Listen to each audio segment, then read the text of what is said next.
Michelle Obama blames white people for the fact that black people can't swim.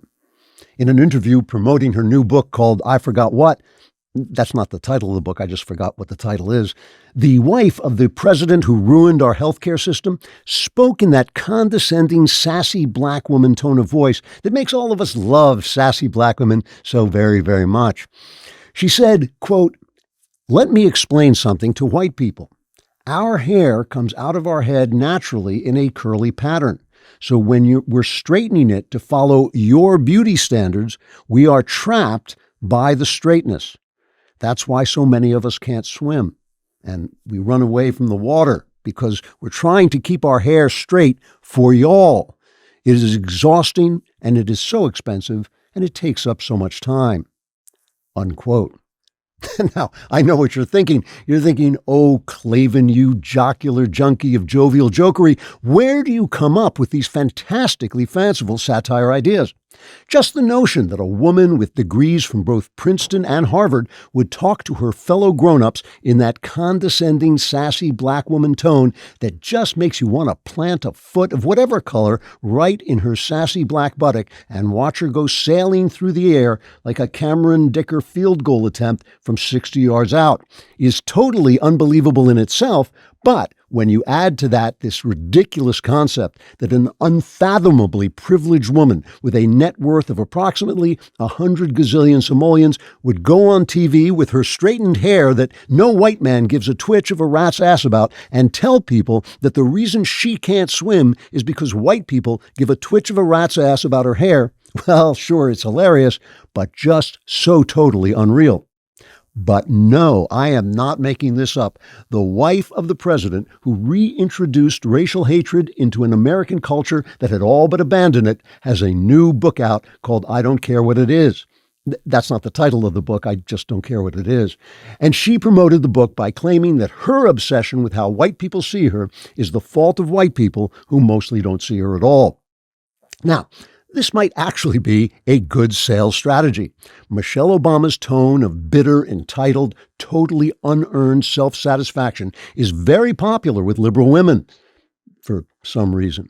And I'm sure whatever nonsense she spews out will be greeted by those women as a thoroughly welcome change from the nonsense they're spewing out in a tone of bitter, entitled, totally unearned self-satisfaction.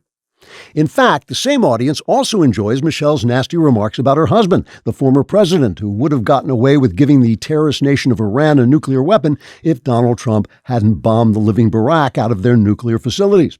For instance, Michelle said there was an entire decade of her marriage in which she, quote, couldn't stand her husband, which may account for the fact that the former president, who managed to lose the war in Iraq after George W. Bush won the war in Iraq, formed a suspiciously close relationship with his male chef until the chef mysteriously drowned in a pond on Martha's Vineyard, probably because he was so worried about getting his hair wet he forgot how to swim.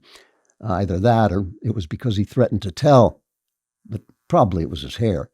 Now, just to be clear, it really is a problem that black people don't learn how to swim. Black kids drown at around 3 times the rate of white kids, and it may be because white people don't like curly hair. Or it may be because too many black kids don't have fathers, so there's no one to throw them into the water and listen to their mothers scream, "Oh my God, he'll drown, and what about his hair?" while the kid happily paddles back and forth, not worrying about his hair because he has a father.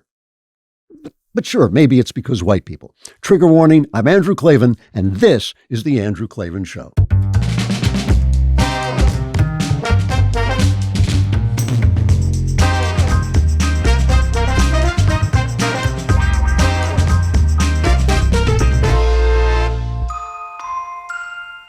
All right, we are back laughing our way through the particleization of drug smugglers, and this is it. This is the biggest sale we do all year, guaranteed. DailyWire Plus is half off for a limited time. Get access to every show, movie, and the Pendragon Cycle, Rise of the Merlin. Go now to dailywire.com/Cyber Week. So I hope you had a nice Thanksgiving. Mine was lovely. We wanted to try something totally original and different. So we gathered the family together and ate huge amounts of turkey and pecan pie. So it was just a totally, fresh, original experience of Thanksgiving. I also want publicly to say thank you again to Eric Metaxas, who runs the wonderful institution Socrates in the City, where he brings intellectuals and artists and me sometimes to talk about the truth and God and all kinds of things. And he honored me at his Christmas gala with the Os Guinness Founders Award.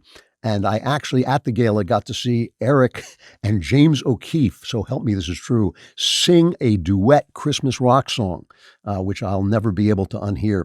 And it now is Christmas, is now the Christmas season, so it's time to buy After That the Dark. If you haven't already, if you don't, of course, you will get coal in your stocking. Those are the choices. You can have this wonderful novel that the reviewers have called brilliant. They've called it a nonstop thrill ride, and they've called it the darkest and most suspenseful entry in this excellent series. You can have this novel to give or keep or whatever you want, or you can get coal. Those are the choices. Go to Amazon or go to dailywire.com/Klavan, and that'll take you to any venue where you can buy it, and you can buy it from the merch store here, I think, with a signature. So please go out and get After That the Dark. And finally, please leave a comment wherever you get the show, whether it's on Daily Wire Plus or on YouTube or just in your imagination when you're, kind of doing stuff you shouldn't be doing and this show comes into your head. Just leave a comment in your imagination and we'll pick it up there. And if it is, as disgusting as we imagine your imagination to be, we will read it on the show. Because that's the kind of thing we do here. Today's comment is from Suzanne Lechtman, 6824, the 6,824th Suzanne Lechtman, if you can believe that. She says, I hate the Trump happiness montage. I turn off the sound and turn the phone off upside down. It is truly annoying. Stop already. I could begin to hate you. And Suzanne, I have to tell you, I'm completely with you on this. I think the joke has been absolutely destroyed. It's been run into the ground. It's just, we're all tired. We're all just sick and tired of it. Here's the thing, though. I do have to point this out. You remember Sebastian Gorka, who is now the senior director of counterterrorism? He called me over the holidays. This is absolutely true. Sebastian now spends his days making sure that Islamic terrorists who have killed Americans will be interrupted in their happy-go-lucky, careless lives by being blown off the face of the earth. This is what he does, and he loves it. He loves his work. He walks around with this big grin on his face because he's just blown up some guy in some foreign hellhole.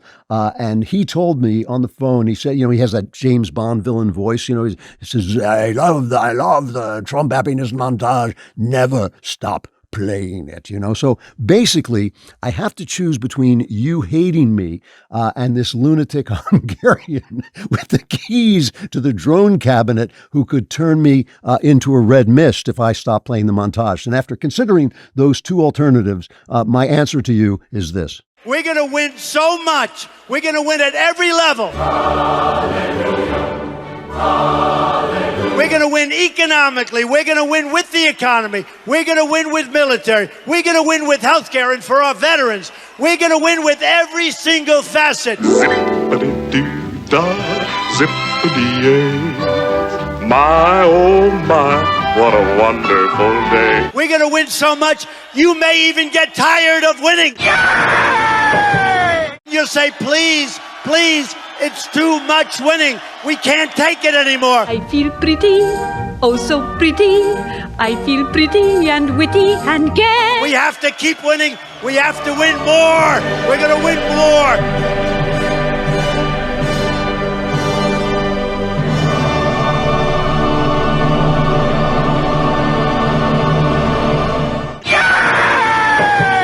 So let's get to today's episode. The Empire of Lies Strikes Back, and Chapter 1, a great big steaming pile of journalism. All right, this episode is sponsored by Beam, but don't drink your Beam yet because it helps you go to sleep, and I want you to stay awake for the rest of the episode. But you should know that Beam's cyber sale is still live. For my listeners, it's their best offer of the year, but it's only there until the end of the week. Right now, my listeners get up to 50% off, and with my code Klavan, you can get the best sleep of your life for just about $1 per night. That's why I want to tell you about Beam's Dream Powder. It's a healthy nighttime blend packed with science-backed ingredients shown to improve sleep so you can wake up refreshed and ready to take on the day. Dream is made with a powerful blend of all natural ingredients, reishi, magnesium, L-theanine, apigenin, and melatonin. And I looked every one of those up before I accepted these ads, and they all are shown to help you fall asleep. And that's what it does. It helps you fall asleep, stay asleep, wake up feeling amazing for all the holiday festivities. And unlike other sleep aids, there's no next day grogginess, just great restful sleep. Plus, Beam is proudly founded in America and run by people who share our values, hard work, integrity, and delivering results. So if you've been waiting for the right time to try Dream, this is it. Go to shopbeam.com/Klavan, use code Klavan, and get up to 50% off during Beam's cyber sale. But here's the catch. Dream is only available at this price until it sells out. So seriously think about it. How much would you pay for a truly great night of sleep? With Beam's cyber price, it's just $1.08 per night. Go to shopbeam.com/Klavan now. And I know you're thinking, please, oh, please, just tell me how to spell Klavan so I can do this. Is Klavan.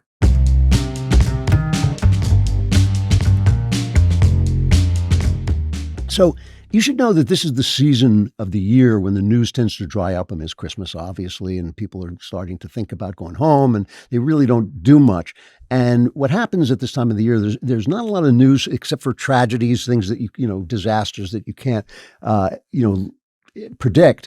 So they try and keep you on your toes by throwing kind of meaningless stories at you and hoping you'll get upset and angry about them. And so you'll keep reading while you really should just be sitting around thinking about the birth of Christ. And this means that journalism, it's just kind of open season on BS. I mean, this is what they do. And I think because the left feels slightly emboldened by the Zoran Mamdani win in New York and the governor's races in Jersey and Virginia, the empire of lies that is our legacy media, this incredibly corrupt institution now that doesn't believe in telling the truth, it actually believes in telling the big truth, the moral truth, which they somehow have come into contact with. I don't know where they found it, under a rock where they live, maybe. But they're upset that they've been rendered impotent. But now they think, oh wait, we won some elections, so maybe people are still listening to us, and so they just flooded the holiday with lies. I mean, they just flooded that, just one after another. And so the New York Times ran this piece on Trump is getting old. The headline is "Shorter Days, Signs of Fatigue. Trump Faces Realities of Aging in Office." President Trump has always used his stamina and energy as a political strength, but that image is getting harder for him to sustain. Does anybody think he's running short on energy? I mean, the people in the administration who are like 25 years old are exhausted running after him. So, but on the other hand, if you can't trust the New York Times, a former newspaper, reporting on a president's health, who can you trust? These are the people, after all, who ran this story in June of 2024. How misleading videos are trailing Biden as he battles age doubts. And then it lists a flurry of recent clips, many of them edited or lacking context, laid bare a major challenge for the president as he tries to persuade voters he has the energy for a second term. And then it goes through all these clips that are just, him wandering away from meetings and him not knowing where he is. And at the end, they say a New York Times review of these videos found that some scenes were cut short and taken out of context, while other clips were cropped in a way that omitted crucial details when compared with additional footage. I think the crucial details were the fact that Biden had Parkinson's dementia and had been out of commission for about 2 years by that time. So Trump responded to them, and Trump sounds like he's listening to my show, because he brought out the thing that I keep talking about, the fact that every time he does something great, the issue vanishes. Solve the the war in Gaza, vanishes off the front page. Close the border, vanishes off the front page, and then they start filling the pages with anticipated problems that don't exist and might never exist. So here he is responding about his health. Cut 2. They don't talk about it. You'd think they'd say, well, Trump's done a great job at the border. This country is being destroyed by the border. But you always find something new, like, is he in good health? Biden was great, but is Trump in good health? I sit here, I do 4 news conferences a day. I ask questions from very intelligent lunatics, you people. I give the right answers. There's never a scandal. There's never a problem. I give you answers that solve your little problems. You go back and you can't find anything, but you do stories about Biden was in wonderful health. The guy didn't do a news conference for 8 months. If I go one day, I had one day where I didn't do a news conference, there's something wrong with the president. You people are crazy. I'll let you know when there's something wrong. There will be someday. That's going to happen to all of us. But right now, I think I'm sharper than I was 25 years ago, but who the hell knows? Still the funniest president ever. Then there was the story about the Tennessee special election was going to be neck and neck, and it was not. I mean, there were some warning signs in there for Republicans, no doubt, but still Matt Van Epps won against the crazy, I should call her the craziest left-wing woman who ever ran for Congress, but Congress is now filled with crazy women. It's like it's where they go when they, because they can't live life, so they go to Congress and make trouble there. Then there was the attempt to portray the clown who shot two National Guardsmen who were patrolling D.C., and he was just a poor man frustrated by lack of work instead of what he was, which is a radicalized Islamist from Afghanistan. And Trump says he's placing new restrictions on 19 nations, including Afghanistan and Somalia, and so he should. Then there are the sins of omission. I mean, it's just one after another, these lies, just point out. And some of them are lies of omission, like the fact that no one was covering this Minnesota scam. Are just amazing until the great Chris Rufo and Brian Thorpe over at City Journal ran a story. This is the Somalis who were setting up false charities and then going to Minnesota and saying, oh, here's our receipts for all these children we fed, and they stole billions of dollars. I mean, seriously, they were stealing all this money. And even when the Times was forced by Chris to actually run a story on it, which is the only reason it's gotten out to the world in general, even when they did that, they kind of emphasized, well, this was just a few of the Somalians. But the fact is, many, many of these people were approached to be part of this. And many of them said no, but they didn't report it to anybody. They didn't report it. And in fact, the government didn't report it because they were so afraid of being called racist, right? So it's really, I mean, it really is an amazing hit on Minnesota, as run by our old friend Tim Walsh, the homosexual serial killer, in his spare time. But it's just incredible. So here's Trump now talking about the Somalians, which did make news because the mainstream media was shocked. There's cut 3. I don't want them in our country, I'll be honest with you, okay? Somebody would say, oh, that's not politically correct. I don't care. I don't want them in our country. Their country's no good for a reason. Their country stinks. And we don't want them in our country. I could say that about other countries too. We don't want them the hell. We have to rebuild our country. You know, our country's at a tipping point. We could go bad. We're at a tipping point. I don't know if people mind me saying that, but I'm saying it. We could go one way or the other. And we're going to go the wrong way if we keep taking in garbage into our country. Ilhan Omar is garbage. She's garbage. Her friends are garbage. These aren't people that work. These aren't people that say, let's go, come on, let's make this place great. These are people that do nothing but complain. They complain. And from where they came from, they got nothing. I'm going to talk more about the complaining in a little while, but that was very harsh, but fair. And really, they destroyed Minnesota. They're destroying parts of Michigan. This is all the Obama invasion and the Biden invasion of all these people being flown out in secret while they sat there with their faces hanging out and told us that the border was secure. So there are other false stories, and the media has run wrong about everything. But the big thing that's going on is trying to bring down Pete Hegseth, who is now, he has his new title, God of War or something like that. And the Democrats, this is how this worked. I mean, it's really sinister. And it really is going on. It's not a conspiracy theory. It may be a conspiracy of interest rather than people getting together and timing these things. But I think there's some timing going on as well. The Democrats put out a video telling soldiers to disobey illegal orders, which is the official policy of the military. It's one of the first things they teach you when you get to basic trainings. You don't have to obey illegal orders. So what illegal orders are they even talking about? And then, almost as if the media and the Democrats were coordinating together, the Washington Post ran a story that Hegseth ordered two guys in the water. They blew up this drug smuggler boat, and two guys were clinging to the side, and they were blown up. And this was Hegseth giving the order, just kill everybody. That's what they said. He said, kill everybody. So here's Hegseth being asked, did he personally see the survivors in the water? This is cut 4. I see only what I have come to destroy. No, sorry, that was Kratos, the other god of war. Here's Pete Hegseth. I did not personally see survivors, but I stand, because the thing was on fire. It was exploded in fire or smoke. You can't see anything. You got digital. This is called the fog of war. This is what you in the press don't understand. You sit in your air-conditioned offices or up on Capitol Hill and you nitpick and you plant fake stories in the Washington Post about kill everybody, phrases on anonymous sources not based in anything, not based in any truth at all. And then you want to throw out really irresponsible terms about American heroes, about the judgment that they made. I wrote a whole book on this topic because of what politicians and the press does to warfighters. President Trump has empowered commanders to do what is necessary, which is dark and difficult things in the dead of night on behalf of the American people.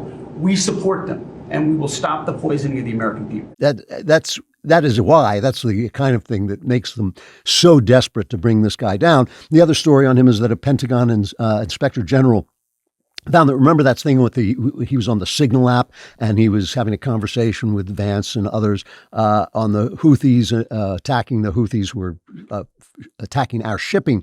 And the inspector general said, well, that could have been dangerous. That could have been a breach of security, but he didn't break any rules. And so they think, we have to have another, form a panel and have an investigation. And there are a lot of people who don't like Hegseth and they're after him. I think some of them on the Republican side.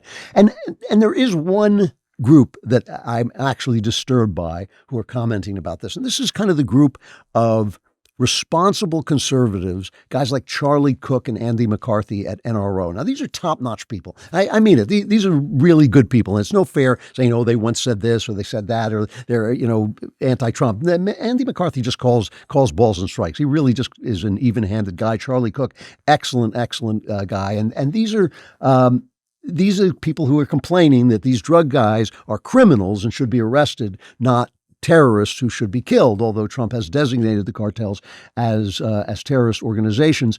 And they're saying he doesn't have congressional authorization to make war and to attack them.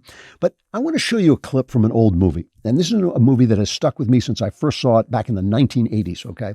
This is a film called 10 Till Midnight. It stars Charles Bronson. And you may know Charles Bronson, tough guy actor, who was famously in Death Wish, in which his family is wiped out and he goes on a crusade to kill bad guys in a city of New York riddled with crime as it was. So now he's kind of bringing that character back in this other film called 10 Till Midnight.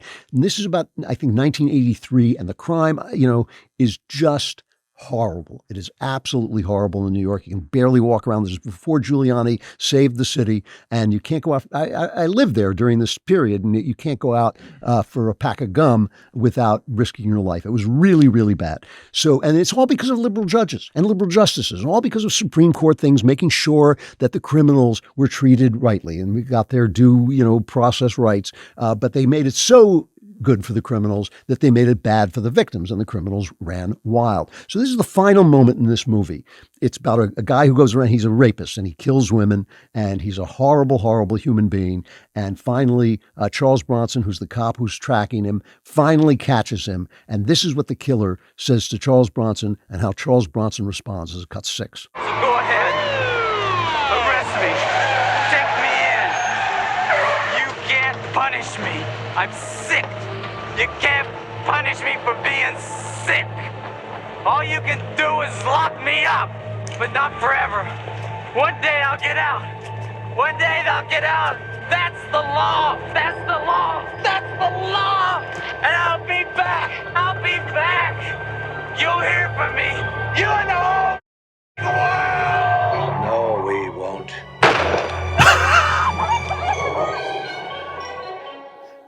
It's a great scene. He shoots him in the head, and that's the end of the movie. He just walks away as a cop shoots a guy in custody. He's in custody. The cops have got him, and he shoots him in the head. Now, this is what I want to say to principled people, truly principled people like Charlie and Andy over at NRO. And again, these are not people I take lightly, and they're right on certain points of the law. But I want them to remember the words of James Madison in Federalist number 45, the Federalist Papers number 45. He said, "The public good Listen to these words carefully. The public good, the real welfare of the great body of the people, meaning most of the people, the normal people who do the living and dying and working and paying in this country.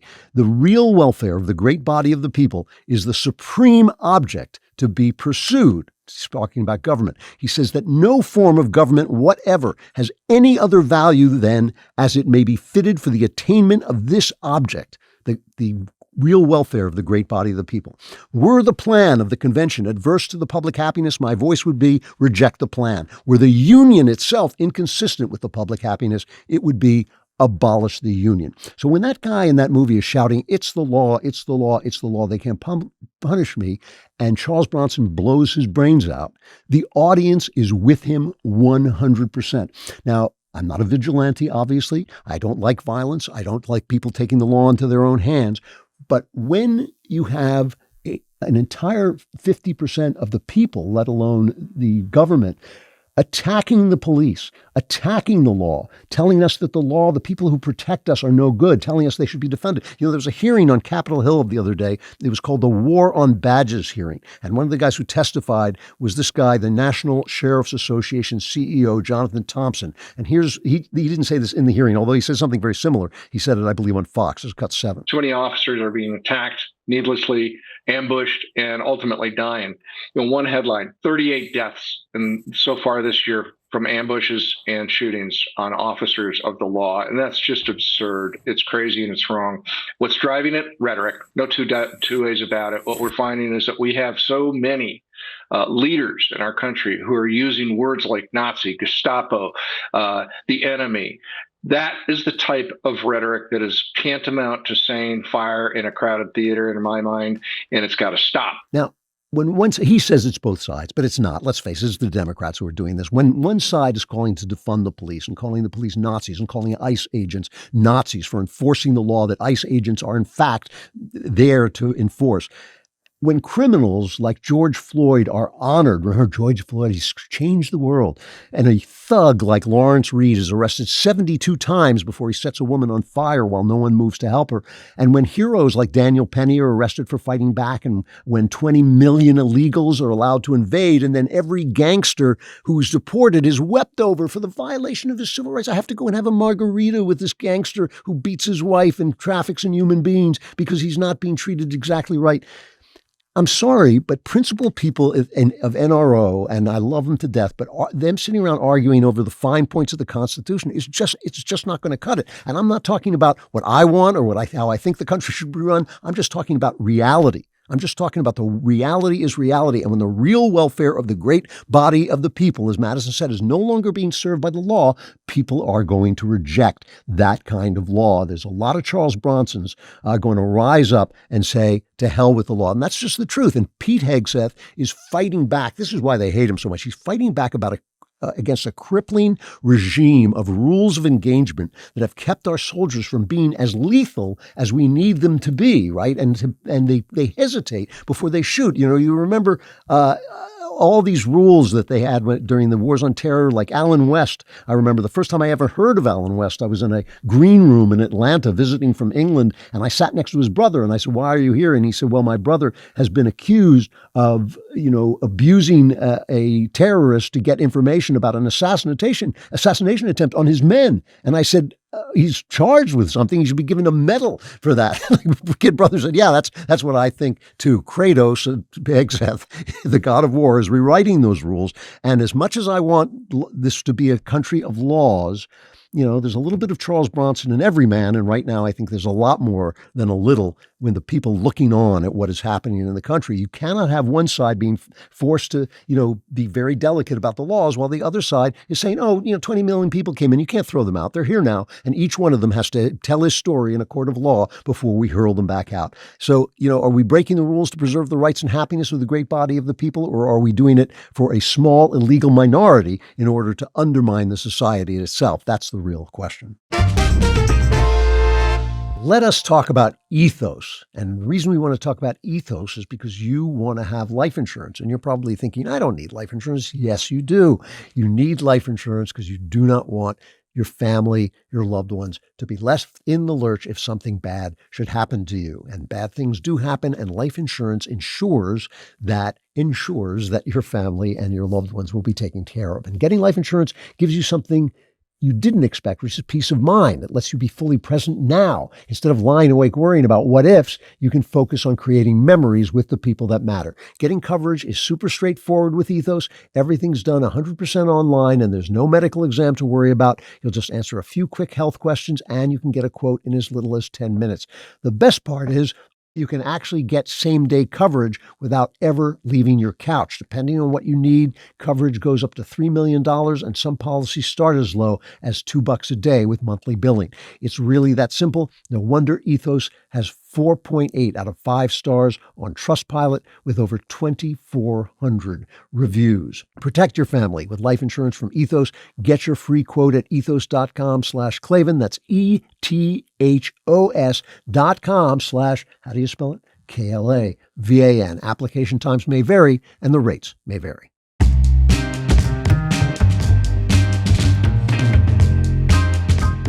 Chapter 2, Satanic Baby Killing is Healthy.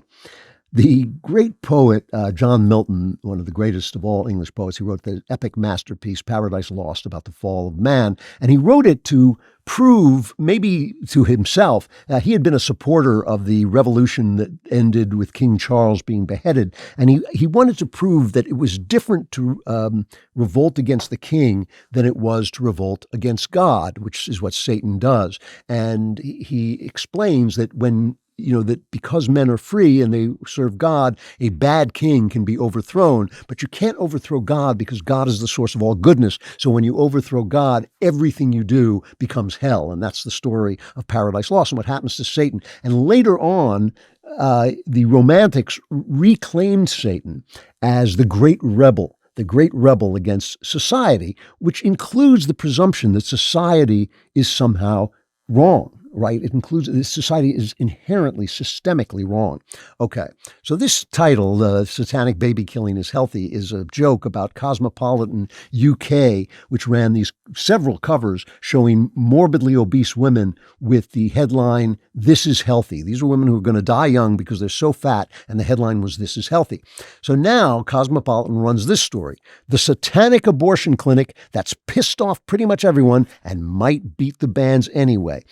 It says, at first glance, the Satanic Temple's new telehealth venture, named after Supreme Court Justice Samuel Alito Jr.'s mom, seems like a social experiment in trolling. But, as Cosmo reports, the fully credentialed clinic is serving real patients and has a real chance of breaking the religious right's grip on abortion law. So I'm not sure I see the but in that sentence. The satanic people are trying to get rid of religious people, trying to stop the killing of babies, has been the story since the Bible. That is mostly the story of the Old Testament, is God saying to his chosen people, don't kill babies like everybody else. And they keep saying, well, we want to kind of be like everybody else. We don't want to stand out because then people will hate the Jews. And God says, I know people are going to hate the Jews, but stop killing babies. And the Hebrews go, I don't know, people hate the Jews. Yeah, just stop killing babies. And that is what's happening now, is God is telling us stop killing babies. And we're going like, well, it's a woman's health care. It's a woman's health care. So this is a satanic abortion clinic.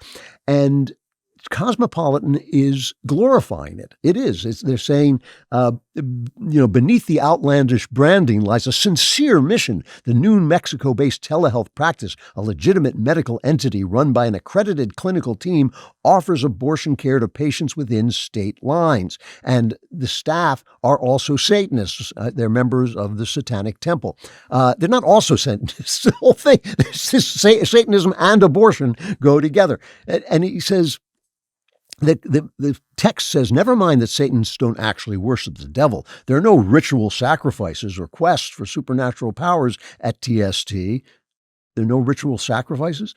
He says, in reality, Satanism is a non-theistic faith in which TST's roughly 1.5 million global members view Satan more like a mascot, one depicted not as a dark, omniscient deity, but as a literary character, a venerable symbol of rebellion. This is what the Romantics said of Satan in John Milton.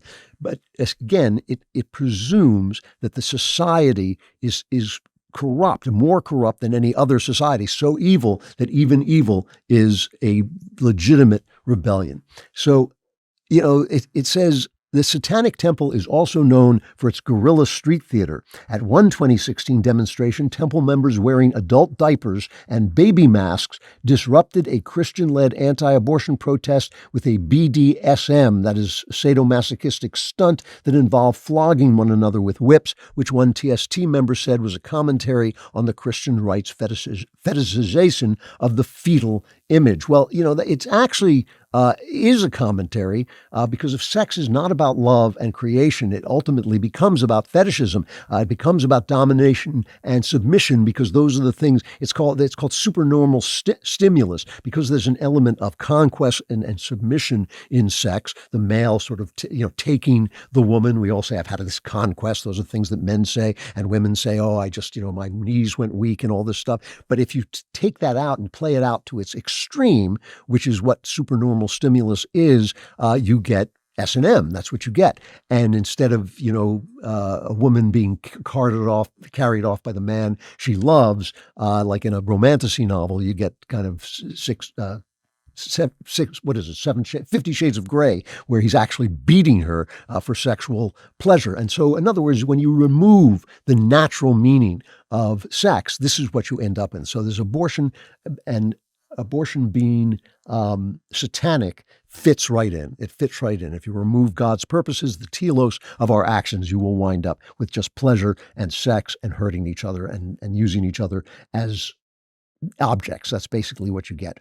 And this is not just about Satan. This is what I'm talking about when you rebel not against the king because the king is corrupt, but when you rebel against the entire civilization, against society, against human nature itself, you are rebelling against God, and everywhere you go will turn into hell. And that's the kind of thing I think we're seeing. And look, I'm not going to call the news media and journalists satanic for tying themselves in knots to protect criminals and terrorists and cartels. It's just like Bob Dylan said, you got to serve somebody.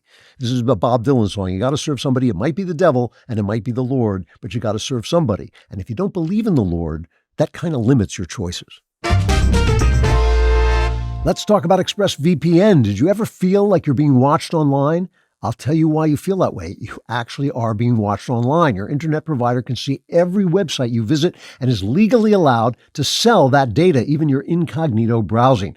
Until the laws change, I protect myself with ExpressVPN. It's a simple app that encrypts my internet traffic so no one can spy on what I'm doing online. I use ExpressVPN because my internet provider can't see my browsing history anymore when I use it. They've got nothing to sell because they've got nothing on me. It also hides my IP address, which is basically the number that identifies you online, so greedy data brokers can't use it to build a profile and sell my information to marketers.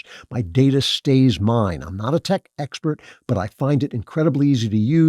It's one tap of a button. How much of an expert do you have to be? And you are then connected. And listen, because I write these mystery stories, I have to look up a lot of embarrassing stuff, how to kill people, how to blow people up, all that stuff. I don't want people looking at that and thinking I'm doing something other than what I'm doing, which is writing entertaining novels. They've got apps for everything: phones, laptops, desktops, tablets, whatever you need. Plus, it's the #1 rated VPN by CNET, The Verge, and a bunch of other tech reviewers, so I know I'm in good hands. If you want to start taking your online privacy seriously, don't wait. Use my special link to get 4 extra months of ExpressVPN at expressvpn.com/Klavan. That's expressvpn.com/Klavan. And you're thinking, sure, I want that so badly, but I just don't know how to spell Klavan. It's Klavan.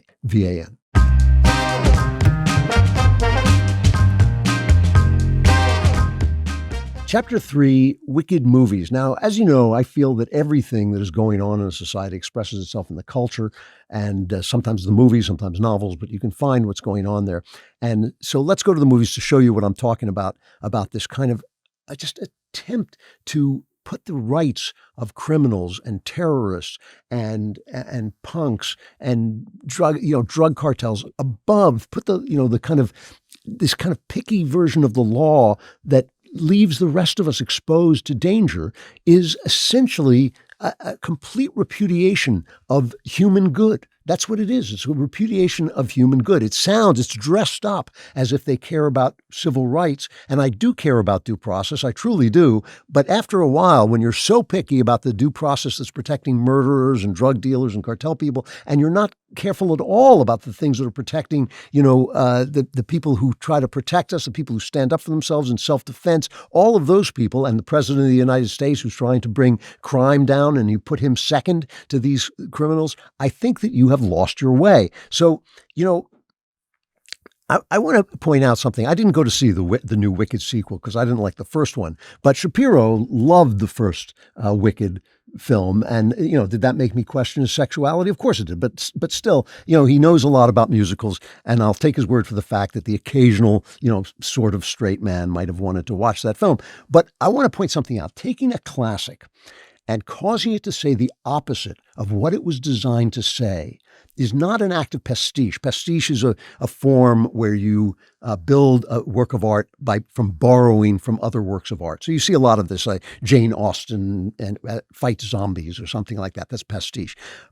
But this is different. This is vandalism. It is taking the work of art and forcing it to say exactly the opposite of what it says. And I'm not saying it should be banned. I'm not saying artists shouldn't do whatever they want to do, but it should be disdained and it should be held in suspicion, because what made the classic is partly the ideas that filled it and powered it and inspired the writer, the creator, to make that work of art. So if you do a pastiche that develops the character or gives a point of view, like Tom Stoppard, the late, great, truly the last, except for me, of course, truly the last great writer who died over the holiday. Just really sad for me because I just loved him, his work. But he wrote a piece called Rosencrantz and Guildenstern Are Dead. That's pastiche. That's fine. But if you take something like The Wizard of Oz and say the Wicked Witch is actually good, which is even the name of the sequel, Wicked for Good, I think, then you're saying, again, you're doing this satanic thing where you're taking Milton's Satan, who is supposed to be, have rebelled against God so that everything he touches is hell, wherever I turn is hell. Then you are actually doing something that is, in fact, wicked. So listen to the lyrics here of this famous song from Wicked, just a little bit of it, called Defying Gravity, is cut 8. I'm through with playing by the rules of someone else's game. Too late for second guessing. Too late to go back to sleep. It's time to trust my instincts. Close my eyes and leave. It's time to try defying gravity. I think I'll try defying gravity, and you can't pull me down. Can't I make you understand? You're having delusions of grandeur. I'm through accepting limits, 'cause someone says they're so. So she's saying the same thing as the sister in Frozen. No rules for me. You only think I'm wicked because I'm breaking the rules of society, but the rules of society are all just, hypocrisy and evil, and they serve the powerful. And so in breaking the rules of society, but that's not who the Wicked Witch is in The Wizard of Oz. And so he's taking a classic work, one of the greatest movies ever made, The Wizard of Oz, and a fine children's novel as well.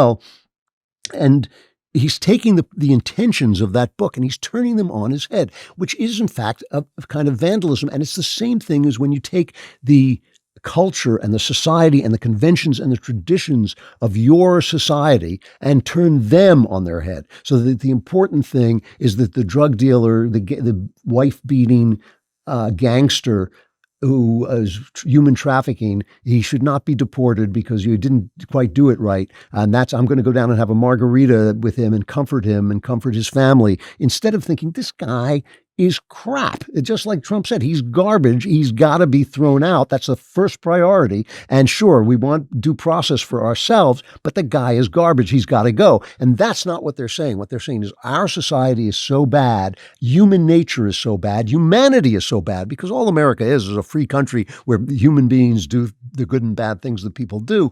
If you think that is so bad, you are in fact against the common good. You're against the common good, which is very much like Satan in Paradise Lost. And I'm not saying all Democrats are satanic, but let's face it, that's what they are.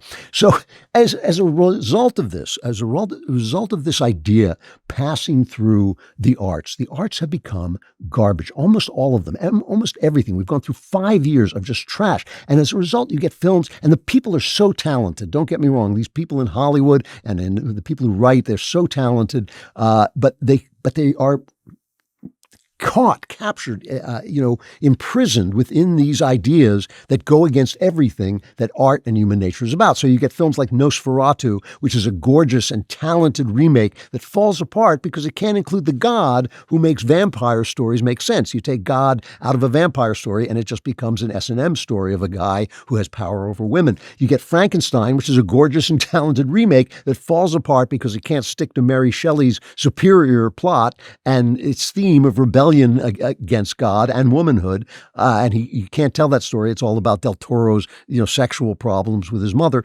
and then you get Running Man, which I saw just before Thanksgiving, a gorgeous and talented remake that falls apart. I mean, it started out, I thought the first 45 minutes, because an action movie is really just a kind of machine for entertaining you. It's not a deep thing, but the first 45 minutes, I was thinking, this is a masterclass on how to build one of these machines. And then it falls apart because the guy can't point out what's ailing society because the New York Times will pan the movie if he does. So it's all again about, I hate reality TV and I hate corporations and I hate pollution and I hate scarves because if you paid a lot of money for a scarf, somebody else is poor. It's just all nonsense. I have to tell you, I saw this movie and I forgot about it. Like as I was walking out to validate my parking ticket in the lobby, I thought, wait, what was I watching again? It was so bad. But all these people are so talented, and it's just a shame to watch that kind of all come apart. And so this is why, this kind of political stupidity, this wokeness, this sense of, this self-entitlement, this self-aggrandizement that you finally have been woken up to the true morality that no one has ever seen in all of history except Satan, right? That's going to kill the movies. I mean, it's just it's killed the arts almost entirely. And I think that moment is breaking. That's why I hope some conservatives start to get into the culture. I hope some people with money start to get in the culture. I hope some of them send that money to me, but I also think that they should just start making stuff that basically says, you guys are wrong. And just like Donald Trump has demonstrated and taught us, tell the New York Times to go get stuffed. And if you don't sell as many copies of your book because the New York Times doesn't like you, fine. But that will be the beginning, and it will be the kind of Greenwich Village of our arts that brings the arts back online with the people of God, the people who believe in human nature, who believe that we're sinful, but there is a good way, that we can know the good, that we can at least see the light of the good through the fog of sin. And as long as you have these rules for making movies, no womanly women, no womanly women, no manly men, no freedom, no inequality, which is what happens when you have freedom, only the dead are equal. You have no stories. You have no stories, and ultimately you'll have no country, and ultimately you will have no life. Every time I try to sell you a Helix mattress, I just pity you because I know you're going to get on this mattress and be so comfortable you fall asleep. If you never sleep like me, you get to lie awake thinking, wow, this is a comfortable mattress. Now the holidays are here, and that means your calendar is probably packed with hosting duties, shopping lists, and endless to-dos, and life gets hectic, and sleep often takes a back seat, but that's exactly when you need the sleep most. Quality rest is what keeps you energized for holiday prep, helps you stay patient with family, and lets you actually enjoy the season instead of just surviving it. And here's the truth. If your mattress isn't giving you the deep, comfortable sleep your body craves, you are starting every busy day at a disadvantage. That's where Helix comes in. Finding the right mattress doesn't have to be guesswork. Helix makes it simple with their sleep quiz. It asks about your preferences and sleep style, then matches you with the mattress that's actually right for you. And they're not just making promises. Helix is the most awarded mattress brand out there with glowing reviews from Forbes, Wired, and other trusted experts. And the best part is they deliver straight to your door with free shipping, so no hauling anything yourself. And if you've ever tried to carry a mattress, you know that's a big deal. Plus, with their Happy with Helix guarantee, you get 120 nights to try it out and a limited lifetime warranty. So if it's not working for you, returns and exchanges are totally seamless, but that is not going to be a problem. It's basically a risk-free way to finally get the sleep you deserve, especially when you need it most. And as I say, I test these things for you by lying awake all night because I just never sleep. And I know this is a comfortable mattress. Go to helixsleep.com/Klavan for 27% off site-wide. That's helixsleep.com/Klavan for 27% off site-wide. Make sure you enter our show name into the post-purchase survey so they know we sent you. helixsleep.com/Klavan. I'm sure you're thinking, I'd be glad to do that, but I don't know how to spell Klavan. It's the joke that never dies. Klavan.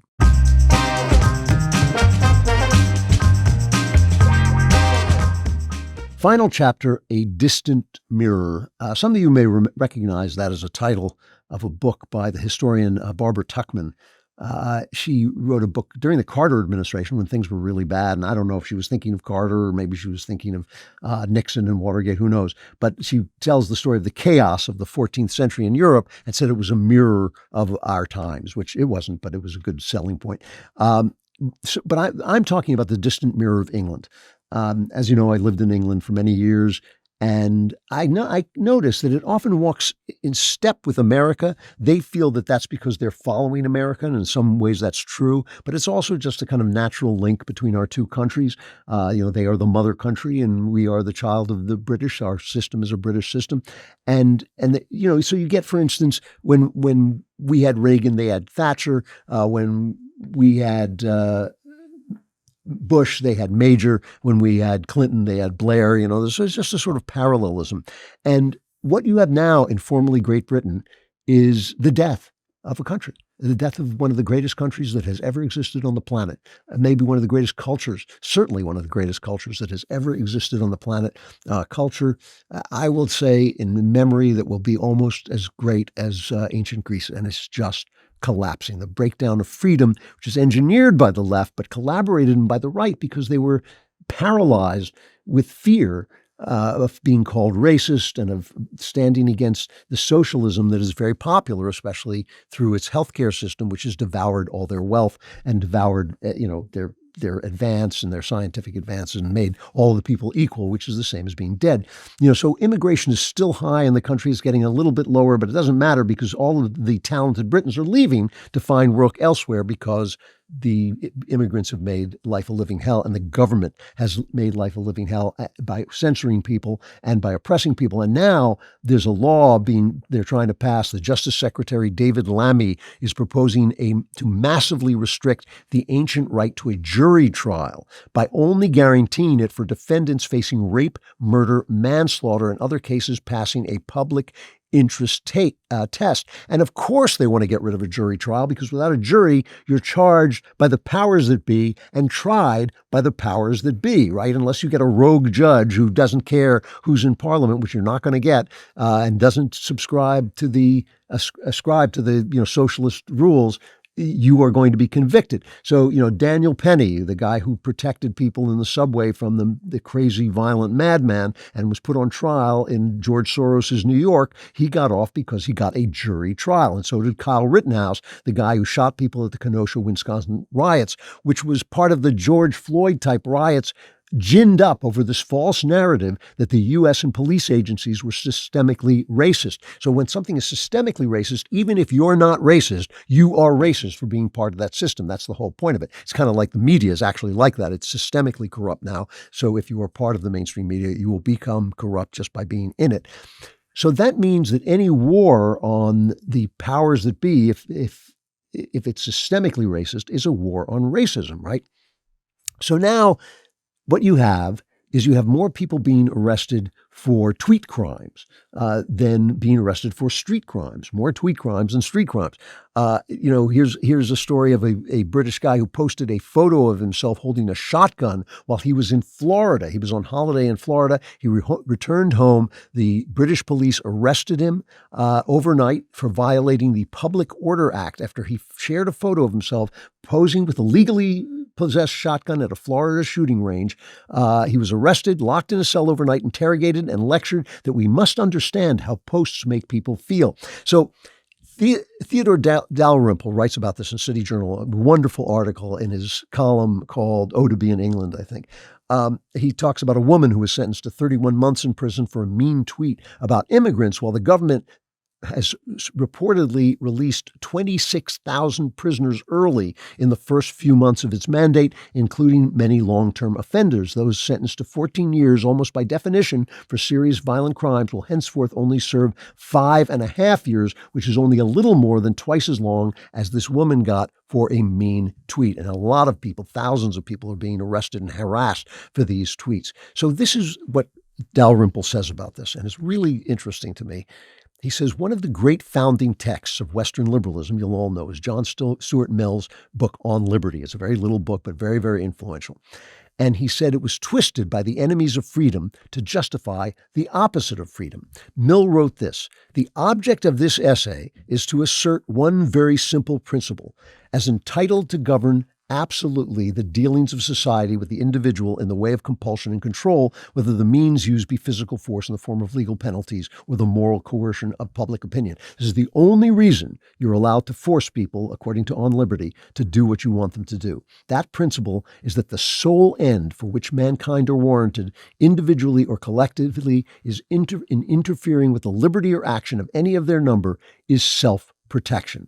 The only purpose for which power can be rightfully exercised over any member of a civilized community against his will is to prevent harm to others. We all feel this. We've all had this inculcated in us that, yes, you can arrest somebody if he hurts somebody. But if you want more power, if you think the government, if you think that freedom and human nature is inherently bad, freedom is bad because it lets little people go around doing things that you think you should be in control of, then you have to start to expand the definition of what it means to hurt people. So it's no longer hurting people, it's just offending them. And so what happened, Dalrymple goes on and says, in 1993, there was a case where a black man was murdered by 5 white thugs. They never proved, just like with George Floyd, they never proved there was any racism involved, but the victim was black and the thugs were white.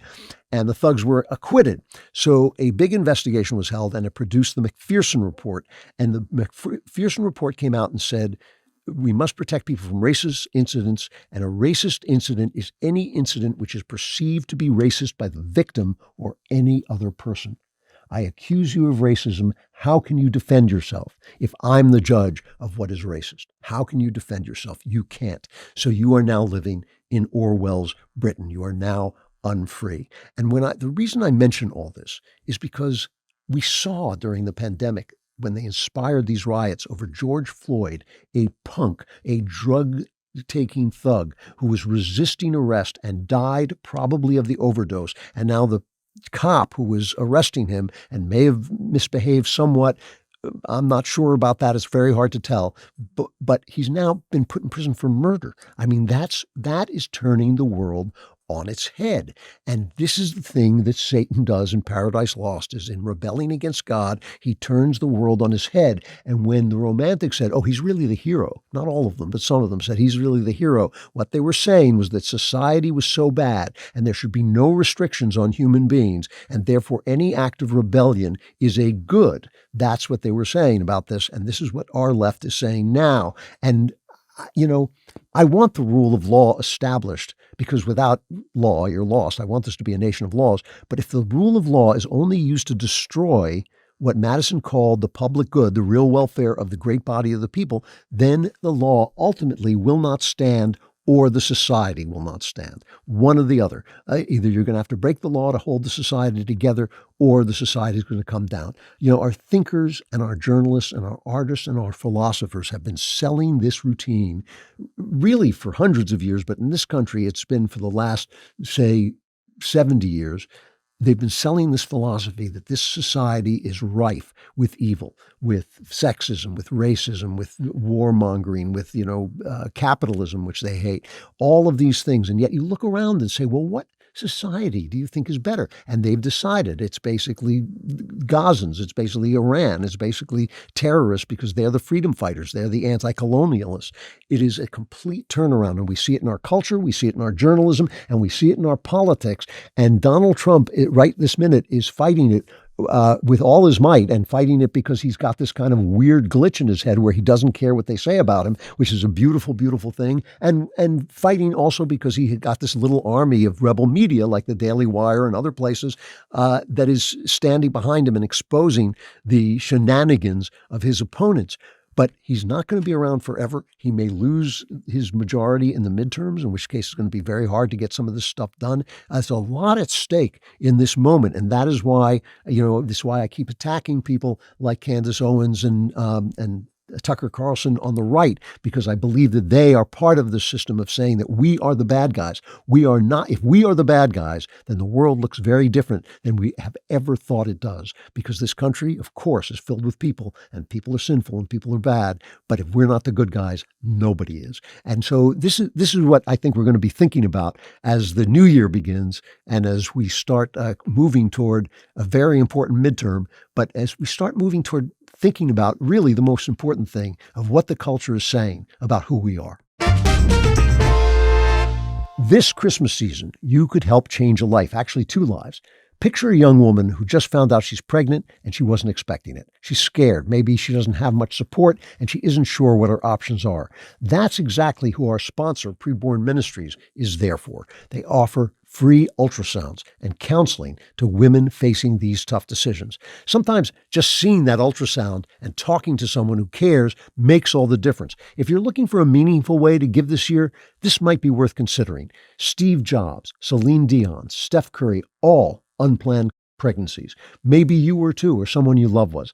Life has a way of working out differently than we expect. When a woman is facing that difficult decision, PreBorn is there to help. When a woman sees her baby's ultrasound at PreBorn, everything can change. That moment often gives her the courage to choose life. This Christmas, just $28 can sponsor an ultrasound, and right now your gift is doubled through a matching grant. To donate, dial pound 250 and say baby, or visit preborn.com/Klavan. That's pound 250 keyword baby, or preborn.com/KLAVAN. This is it. This is the biggest sale we do all year, guaranteed. DailyWire Plus is half off for a limited time. Get access to every show, movie, and the Pendragon Cycle, Rise of the Merlin. Go now to dailywire.com/cyberweek. All right, Klavan Klapbacks. Stop filming me!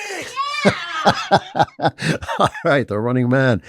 Klavan Klapbacks at dailywire.com. Klavan with a K, Klapbacks with a K. Klavan Klapbacks at dailywire.com. Ask anything you want, and we pick the ones that we find most interesting, but we do as many as we can.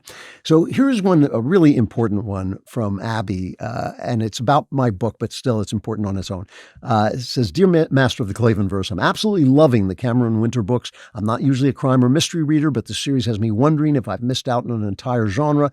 However, it does sometimes take me out of the story when Winter encounters women and immediately is thinking about her sexual appeal. I've just never read a male character written like that. Of course, I've met men who talk like that out loud, but they're sleazeballs. I once heard Jeremy Boring say that you are the best author in the world for writing the male mind. So now I'm left wondering if this is how all men think, or is Cameron Winter just especially amorous?" And Abby, I get this question all the time. I get attacked for being a sexist, and I am a sexist in the sense that I think men and women are very different and have different roles and different purposes for being. But I feel that one of the worst things that feminism has done is it has prevented us from understanding who we are and what men and women are like. It's prevented us from talking about it. It's caused us to pretend that we are different. And so the answer to your question is yes, but it is yes, men constantly are thinking about women's bodies. In fact, I have said before, a woman's body is the most imagined thing in the world, because women are always thinking about women's bodies too. And as many women have explained to me, women go out and they want very much to look nice. They want very much to be attractive, meaning to attract men, but they don't want to attract all men. They just want to attract the man that they want to attract. But all men are attracted, right? So this is what they think. And yes, men are always thinking about this. However, why do you say that when somebody says this out loud, they're sleazeballs? Because they are. The guys who shout at women on the street and all they do is talk about how they look and they make suggestive remarks and all this stuff. Is because a woman's body is so deeply imagined and so frequently imagined because, of course, of its magical powers. First of all, it causes the life force to flow through a man when he sees it, and it also produces life. It is the magical power of women to produce life, and that is a lot of what's going on, is this life force carrying us through life to actually reproduce and love each other and come together. But in that woman's body, and I know this is a metaphor, I'm not saying there's a ghost in the machine, but in that woman's body is a human being, which is the only really good piece of advice my father ever gave me. I won't repeat the way he said it because it was vulgar, but he basically said, don't forget that in every woman's body comes with a human being attached. And the thing is that men who are good men understand that a woman has this body, which has all these magical powers of attraction and creation, but she's also a person with individual wants and needs and problems and anxieties and desires and joys and sorrows. And so when you fall in love with a woman and make her your wife, you are basically saying, I will get this version of a woman's body because I'm in love with the person who is in it. And that is basically what you're saying. And so you're in love. You grant a woman her reality while also claiming her body for your own and having this thing that is so intensely desired by men. But men still think this way, but they restrain themselves. And this is a tribute to them that they restrain themselves. It's not a bad thing that, they think, oh, men always have one thing on their mind. No, they always have that thing on their mind, but they also have, good men have the love and tender care and responsibility toward the individual woman that they are talking to. And so they restrain themselves. And the fact that women don't know that they're restraining themselves, but think it is sleazy that they're even feeling these things, which they can't help feeling, is what causes a lot of the distortion between people. And the fact that men now forget that this body that they're looking at and they're ogling in the gym also has a person inside it who suffers and has joy and is looking for love like everybody else. And these are the things that we conquer in ourselves through love. We don't conquer them by saying, I'm not going to think about women. I think about women's bodies all the time, but we conquer them through love because I love women and I love individual women. And that's the way that works. And so Cameron Winter is a man. And so I write him as a man, but he is obviously becoming a very good man and he is looking for love and he is capable of love. So it should be a tribute to men that this is what is given to them to do. And yet they do it. Most of them do it fairly well and with love. That should be a tribute to them. And I want to end with this other clapback, which actually was a comment, I believe, on YouTube, because it's kind of connected to this. It's from the Captain 3594. He says, could you ease off a little on the philosophizing about sex? I love your commentary, but you're starting to sound like Freud reincarnated. And the answer to that is no, I can't, because sex is the life force flowing through us. And it is, Eros is not just erotic, it's also life. It's life itself, this desire to come together, to love, to create. These are the things that drive us. And while Freud was semi-right about this, I'm actually the opposite of Freud because he thought, therefore, everything is symbolic of sex. But I think sex is symbolic of something bigger than itself. And that's the exact opposite of what he thought. I think, for instance, he thought that Freud thought that God was a projection of our fathers onto the heaven. I think our looking up to our fathers and are so desperately wanting our fathers to be righteous and just is our projecting God onto our fathers. And that is why I think it is incumbent upon fathers to play the role of God well, which is hard, impossible. Let's put it bluntly. It's impossible to do. But the closer a man comes to that, the more of a great father he gives his son, who then becomes the image of God as well. And so these things about sex are really important. And I know I talk about it a lot, and I try not to talk about it, too much with being, creepy about it, but I think it's just so important, so central to what is wrong with our society. A society that has stopped having babies, remember, because it has lost what sex is what sex is and what it isn't. It is a life force flowing through us, but it is not the meaning of all things. It is a symbol of meaning, and those meanings are far, far above sex and more important than that. All right, I got to stop there and go to member block, which means those of you who are not members, I just pity you. What can I say? I pity the fool who is not a member because he's now going to be plunged into Klavanless darkness. So become a member today. Do it right now. Do it while I'm talking. Go to dailywire.com/subscribe and use code Klavan at checkout for 2 months free on all annual plans. And you're probably thinking, how do I spell Klavan? I just can't help you. I can't help you. Come to Member Block.